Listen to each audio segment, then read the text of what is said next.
Pearson, Pepper, one of the things you guys are really having some frustration about is you have seen this from a different point of view in that, Pearson, you didn't take it quite as seriously as Pepper did. And now That's you're a right. little bit on the same page. But Robin, you said you totally feel Pepper when she's saying what she was saying. Yes, Pepper, I feel so many of the things that you just said. So I won't go into everything, but there are a few things that really touched my heart. When you apologized for being a controller, I wanted to say, no, don't apologize for being a controller, because I'm somewhat of a controller as well.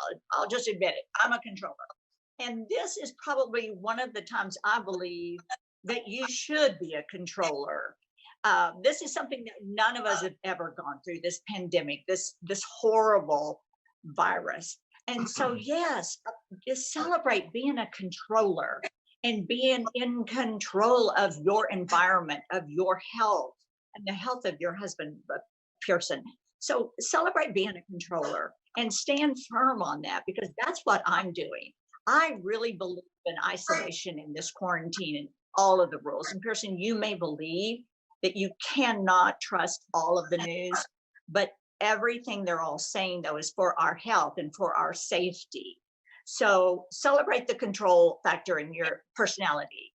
And then also, everything that you said, I kept thinking of a quote that I have say a lot of the times. If you really love me, don't entertain my enemies.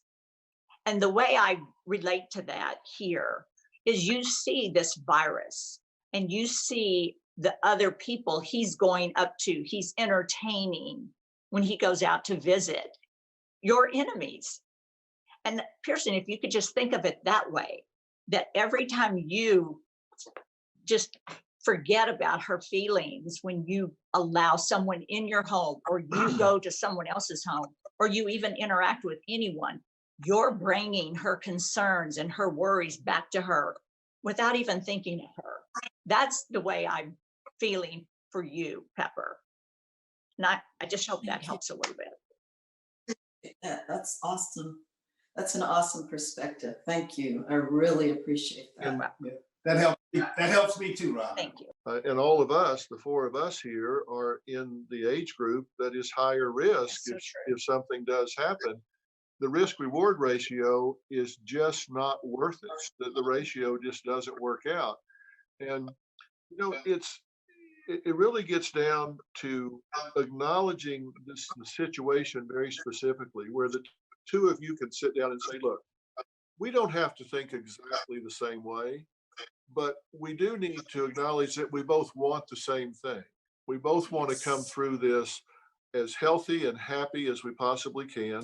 And that means physically and emotionally. You don't want to come through this where at the end of it, you have resentment towards one another because you're blaming Pepper or Pearson for this pandemic that we're in and all the fallout that comes from it. We're victims of this, not perpetrators. You two are in this together. And even though you may not react to it exactly the same, you do recognize that both of you are being victimized here. You're not perpetrators, so you should really have each other's back on this, even if you do it a little bit differently. It's so true. Yes, yes. I've come to that conclusion belatedly, but I now take it pretty seriously, and so I've sort of changed my tune.